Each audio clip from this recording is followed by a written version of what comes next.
Hello दोस्तों, कैसे हो आप सभी। तो दोस्तों आज बिहार पुलिस कांस्टेबल के लिए स्पेशल हिस्ट्री का एक मॉक टेस्ट लेके आए हुए हैं, जिसमें कि 25 क्वेश्चन आपको डेली दिया जाएगा। सारे सिलेक्टेड क्वेश्चन हैं। तो आज की इस मॉक टेस्ट को आपसे शुरू से अंत तक सॉल्व कीजिए और लास्ट में देखिए कितने क्वेश्चन को सही कर पा रहे। तो चलिए शुरू करते हैं। और देखिए अभी बिहार पुलिस कांस्टेबल के लिए एप्लीकेशन पे थ्योरी क्लासेस चल रहे हैं, तो आपसे जाके क्लास को ज्वाइन कर सकते हैं। एप्लीकेशन जाके प्ले स्टोर से डाउनलोड करके उसके बाद क्लास को ज्वाइन कर सकते हैं आप सभी। और फिर वीडियो को लाइक करके आप सभी शेयर जरूर कीजिएगा। आज का फर्स्ट क्वेश्चन है। फर्स्ट क्वेश्चन ये बन रही कि भारत के विभाजन की घोषणा किस दिनांक को हुई थी फ्रेंड। अगर इन सेट में किसी भी क्वेश्चन का आंसर पता हो तो अपना आंसर आप सभी नीचे कमेंट बॉक्स में बता सकते हैं। चलिए बताएंगे आप सभी, भारत के विभाजन की घोषणा किस वर्ष की गई थी फ्रेंड। राइट आंसर ऑप्शन में भी जाएंगे 3 जून 1947 को। देखिए फ्रेंड, भारत के विभाजन की घोषणा जो की गई थी 3 जून 1947 को की गई थी। और भारत को आजादी कब मिला? 15 अगस्त 1947 को पूर्ण रूप से आजाद किया गया था भारत को। तो ध्यान रखिएगा आप सभी। अगला क्वेश्चन कर लेते हैं, क्वेश्चन नंबर 2। क्वेश्चन नंबर 2 ये बन रही कि प्रसिद्ध सांची स्तूप किसके द्वारा बनवाया गया था फ्रेंड। चलिए आपसे बताएंगे प्रसिद्ध सांची स्तूप जो है फ्रेंड ये किसके द्वारा बनवाया गया था। इंपॉर्टेंट क्वेश्चन रहेंगे आपके लिए। Right answer option number B जाएंगे अशोक के द्वारा बनवाया गया था। याद रखिएगा आप सभी, सांची स्तूप किसके द्वारा बनवाया गया था? अशोक के द्वारा बनाया गया था, जो कि बौद्ध धर्म से संबंधित है। किस धर्म से? बौद्ध धर्म से संबंधित है। अशोक कौन था? तो अशोक बिंदुसार का पुत्र था, जो कि मौर्य वंश का शासक था। अगला क्वेश्चन कर लेते हैं फ्रेंड। अगला क्वेश्चन ये बन रहा है कि पानीपत के तीसरे युद्ध में अहमद शाह अब्दाली से किसने युद्ध किया था। आपसे को बताऊंगे कि पानीपत का तीसरा युद्ध जो हुआ था यह हुआ था 1761 ईस्वी में। और अहमद शाह अब्दाली से किसने युद्ध किया था? तो मराठाओं ने युद्ध किया था। याद रखिएगा, जो कि मराठाओं का बुरी तरह से हार हो गया था, पराजय हुआ था और अहमद शाह अब्दाली का जीत हुआ था। याद रखिएगा। पहला युद्ध कब हुआ था पानीपत का? तो 1526 में। 1526 में हुआ था। किसके बीच में? बाबर और इब्राहिम लोदी के बीच में। दूसरा युद्ध कब हुआ था? 1556 में। किसके बीच में? तो अकबर और हेमू के बीच में। अगला क्वेश्चन कर लेते हैं। अगला क्वेश्चन यह है कि भारतीय स्वतंत्रता के लिए संघर्ष में मदद के लिए निम्नलिखित में से किस संगठनों का गठन भारत से बाहर नहीं हुआ था। राइट आंसर ऑप्शन में से जाएंगे हिंदुस्तान सोशलिस्ट रिपब्लिक एसोसिएशन का गठन जो है फ्रेंड ये भारत से बाहर नहीं हुआ था, जबकि यह कहां हुआ था? भारत के दिल्ली शहर में हुआ था। ध्यान रखिएगा। इसका गठन कब हुआ था? 1928 में। 1928 में इसका गठन हुआ था।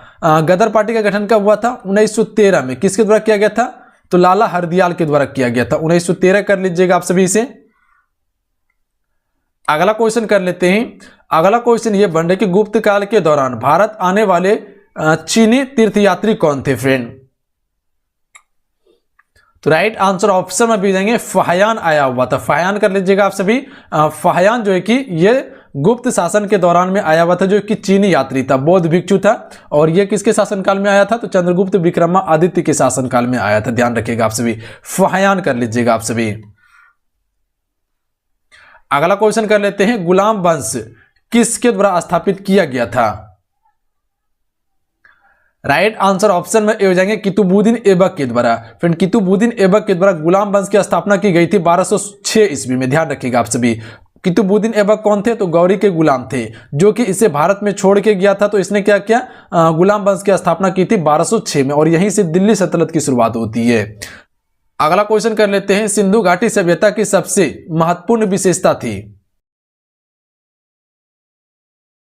राइट आंसर ऑप्शन में से जाएंगे ईंटों से बनी इमारत। यह प्रमुख विशेषता थी सिंधु घाटी सभ्यता की। याद रखिएगा आप सभी, सबसे पुरानी सभ्यताओं में से एक है सिंधु घाटी सभ्यता। अगला क्वेश्चन कर लेते हैं friend, question number 8। East India company की समेकित शक्ति से पहले भी भारत किन वस्तुओं से बने वस्त्रों का निर्यात करता था। Right answer option number D जाएंगे कपास और रेशा से बने वस्तुओं का निर्यात करता था भारत। याद रखिएगा आप सभी। किसका? कपास और रेशा से बने वस्तुओं का निर्यात करता था भारत ईस्ट इंडिया कंपनी से पहले। अगला क्वेश्चन कर लेते हैं। अगला क्वेश्चन यह बन रहा है कि भारत वर्ष में सीधे ब्रिटेन क्राउन के शासन में आया, तो यह कब आया था? राइट आंसर ऑप्शन में भेजेंगे 1858 में आया था, याद रखिएगा आप सभी। अगला क्वेश्चन कर लेते फ्रेंड। अगला क्वेश्चन ये बन रहा है कि किस राजा की कहानी मुद्रा राक्षस नाटक का विषय है? किस राजा की कहानी मुद्रा राक्षस के नाटक में मिलता है? तो right answer option number D जाएंगे चंद्रगुप्त मौर्य के बारे में मिलता है मुद्रा राक्षस नाटक में। इसके रचयिता कौन थे? विशाख दत्त, ध्यान रखिएगा।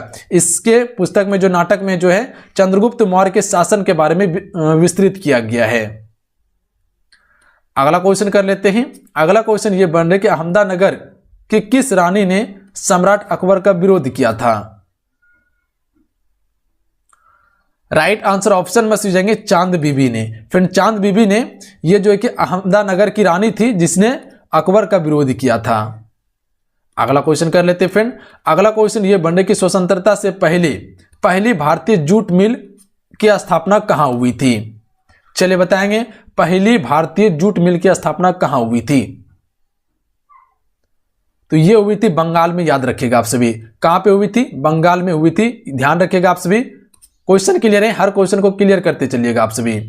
अगला क्वेश्चन कर लेते हैं। किस भारतीय राजा ने पूर्वी एशिया के हिस्से को जीतने के लिए नौसैनिक शक्ति का प्रयोग किया? राइट आंसर ऑप्शन में सीखेंगे राजेंद्र चोल प्रथम ने। फ्रेंड राजेंद्र चोल प्रथम ने नौसैनिक शक्ति का प्रयोग किया था पूर्व एशिया के हिस्से को जीतने के लिए। अगला क्वेश्चन कर लेते हैं फ्रेंड। अगला क्वेश्चन ये बन रहा है कि अंतिम मुगल शासक कौन था? आप सभी को पता होंगे फ्रेंड, मुगल वंश की स्थापना जो है 1526 में बाबर के द्वारा किया गया था। जब पानीपत का प्रथम युद्ध हुआ था बाबर और इब्राहिम लोदी के बीच में, तो इब्राहिम लोदी का हार हुआ था। उसके बाद बाबर ने मुगल वंश की स्थापना की थी। और इसका अंतिम शासक कौन था? तो बहादुर शाह जफर।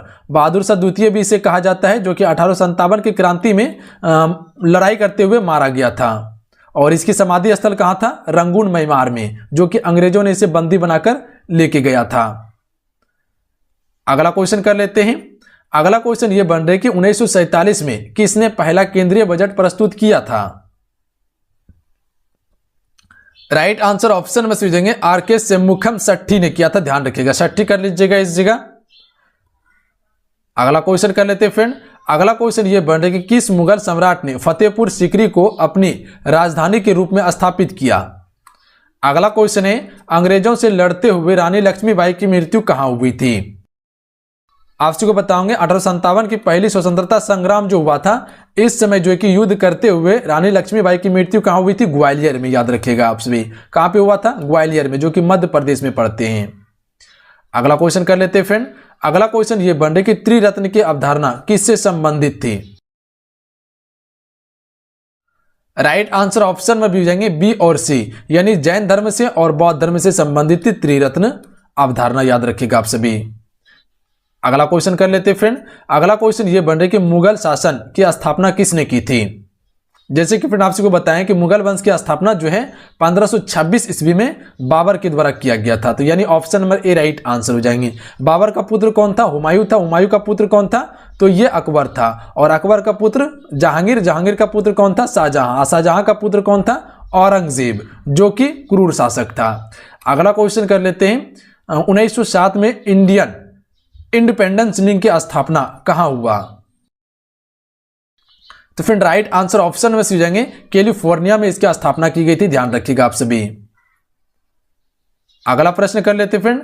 अगला प्रश्न यह बन रहा है कि दिन ए इलाही का प्रचार डैश द्वारा किया गया था?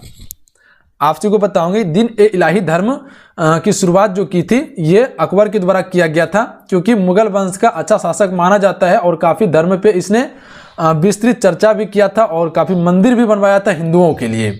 तो ये चीज पे आप सभी गौर कीजिएगा, इसीलिए जो है कि इसे मुगल वंश का अच्छा शासक भी माना जाता है। मुस्लिम रहते हुए भी इसने हिंदुओं के लिए बहुत सारा काम किया था, तो इसी ने दिन ए इलाही धर्म का प्रचार किया था। अगला क्वेश्चन कर लेते हैं। कुरुक्षेत्र महाभारत में वर्णित प्रसिद्ध युद्ध क्षेत्र किसके पास स्थित है? आप सभी को बताऊंगे कुरुक्षेत्र जो है ये हरियाणा में स्थित है और ये अंबाला शहर के पास स्थित है, यानी option number D right answer हो जाएंगे। अगला क्वेश्चन है। अगला क्वेश्चन ये बन रहा है कि इनमें से कौन सा विकल्प मृत व्यक्ति के लिए स्मारक नहीं है? चलिए बताएंगे इनमें से कौन सा विकल्प जो है फ्रेंड वो मृत व्यक्ति के लिए स्मारक नहीं है।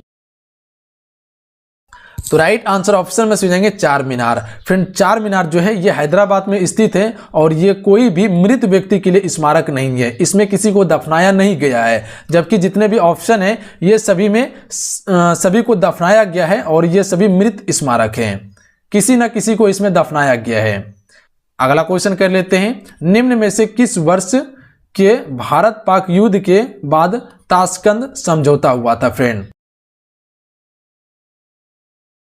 तो राइट आंसर ऑप्शन में भी जाएंगे 1966 में। देखिए कभी कभी 1965 भी दिया रहता है, तो ये चीज पे ध्यान कीजिएगा आप सभी।